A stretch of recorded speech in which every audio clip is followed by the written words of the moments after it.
Welcome, ladies and gentlemen, to the wonderful world of professional wrestling. Boy, do we have some news this week. So I'm going to start off with two hot-off-the-presses stories here from Jonathan Coachman. So, Adam, Jonathan Coachman did his Ask Coach Anything Live podcast, and he was taking a lot of questions about the WWE during the podcast. And he told a bunch of stories. It really was a tell-all, like the Jonathan Coachman expose. But there were two major stories. Jonathan Coachman says that the XFL owes him a lot of money and he doesn't want to work for the WWE or Vince McMahon again. He said, quote, "I have a very bad taste in my mouth from the sport of wrestling right now." So basically what had happened with this is Jonathan Coachman was hired by the WWE to be an on-screen commentator, sort of like what he was doing back in the day. They did this because they wanted the new audience to know him, so they could put him on the XFL, and he could do commentary for the XFL. Of course, we know the story. The XFL went bankrupt, and, other people had to get involved. The point being is that Jonathan Coachman was never paid for all of his travel. He paid out of pocket and was told he would be reimbursed. He said he didn't think it was a big deal because he's been friends with the company and Vince McMahon personally for over 20 years. He said he spent between $8,000 and $20,000 doing the travel and all of these other things. He was told he would be reimbursed. He had to complain about it. And finally, when he was sent a check, the check bounced. And he says that, he goes on to say that the way that the company treated people, he's not a fan of. He said that everything he does in his career, he wants to be positive, and that it just wasn't a positive atmosphere.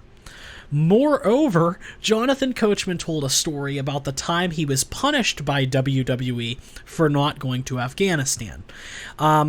This is, of course, one of the tribute to the troop shows. Yeah, if you don't mind me asking, what year is this where this took place? He says 2004 or 2005 with the Afghanistan. So we get a time frame kind of here. Okay. If I had to guess with the tribute to the troops, it's probably 2005. So what he goes on to say is that the years are hazy, but he knows that there was this show in Afghanistan, and they were all told that it was going to be completely voluntary because they can't force you to go into a war zone.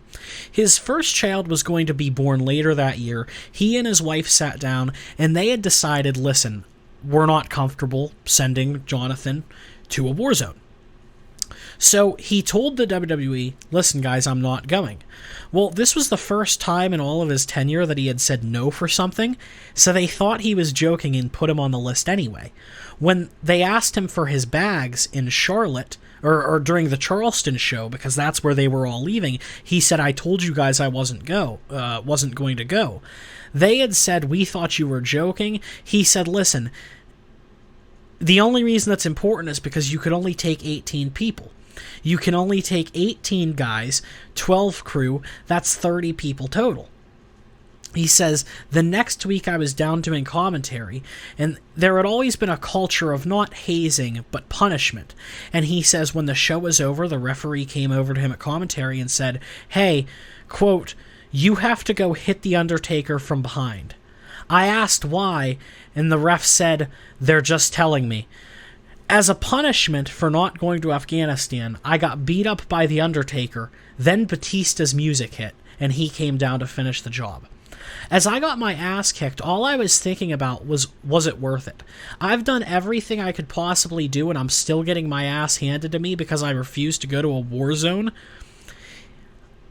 He said, I went the year before. It was crazy. I was furious about that. The one thing that I can say about Vince McMahon that's positive, though, is he has the incredible ability to forget what happened the week before. So, that's the Jonathan Coachman story. How do you feel about that? I mean, I would be embarrassed and ashamed if a guy who I had a personal relationship for 20 years wasn't taken care Well, and of. how do you think everyone else feels that's still under Legends contracts? Probably because it's like hell, let's say if they make you pay out of your own pocket again and say, "Well, reimburse," you don't have that confidence as a business Well, partner anymore. I don't think that they had that issue just because like I said, it was the XFL agreement, and that's why he was paying for his own stuff. But I think that, like, it's unfortunate that someone like Jonathan Coachman, who's been there for a long time, isn't just taken care of. That's really unfortunate to me. But I understand that you have some stories to talk about, Adam, so I'll throw it over to you. This is a report coming out from Dave Meltzer that Adam Cole was reportedly supposed to be booked as a manager with Keith Lee. And that is something that I wanted to bring up because that I feel that that has to be one of the most disrespectful things for someone like him, especially in the position he was originally in NXT before being told that, with his little group and stuff. That I don't keep up with NXT, so I don't know if they obviously have the group still together. But at the same time, like you look at the top position he was in, and then to be told you're a manager that you're gonna be one, or do you want to be one more or less, is that has to be one of the most disrespectful things to me at least, because the position he's gonna be in AEW is 10 times better than what what he was just gonna do by managing Keith Lee, who's watered down too sadly, but it's not his fault. That's the worst part. And he also had a quote on a podcast too that was pretty interesting. I won't go into it because it's a pretty long quote, but mostly it was him thanking WWE and how he said he had a great 4 years. But in terms of just the decision, it was an easy one because at the end of the day, a lot of his friends, and a lot of his, as he says in the interview, crew just are over there. It's a better working environment for him. And I mean, what are your thoughts on it?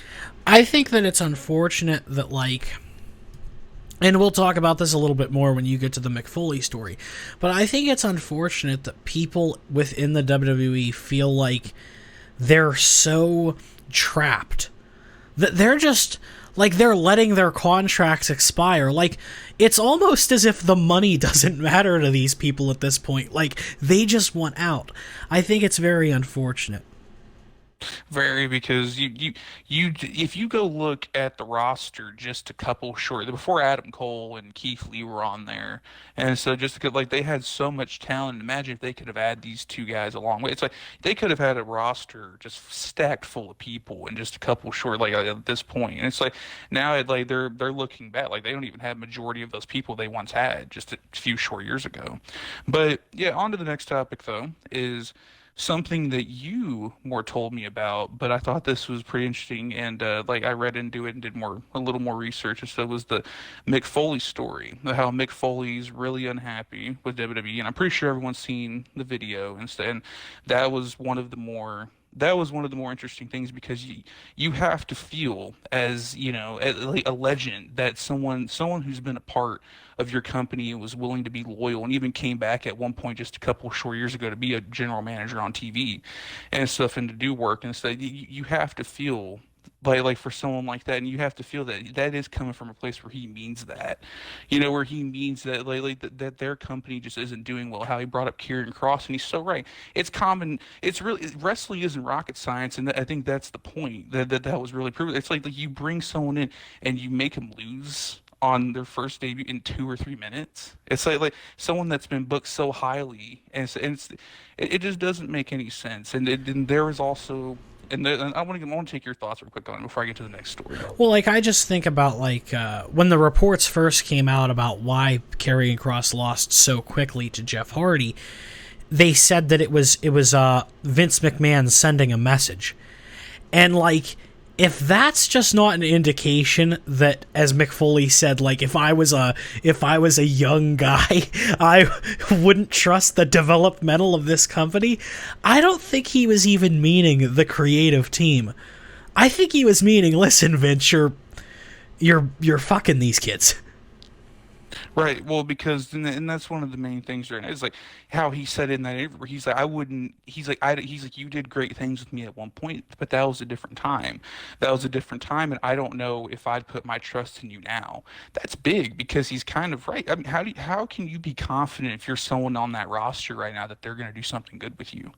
That's just kind of the reality of things. And like in AEW, they're not having that problem because whether you're a mid carder, a lower tier wrestler, it doesn't matter, or even a main event, you're getting treated in a manner where you're at least respected, and like you're put on TV consistently, and you know, and everyone, you know, not everyone gets over. There are people like Selena Del Sol, I think his name is, who's like 1 in 40, which is ridiculous, but they keep track of that. But like there are those people, but at the same time, everyone gets over in a sense, and everyone looks strong. Not everyone's getting buried, and that's one of the big things right now. And Well, I think that.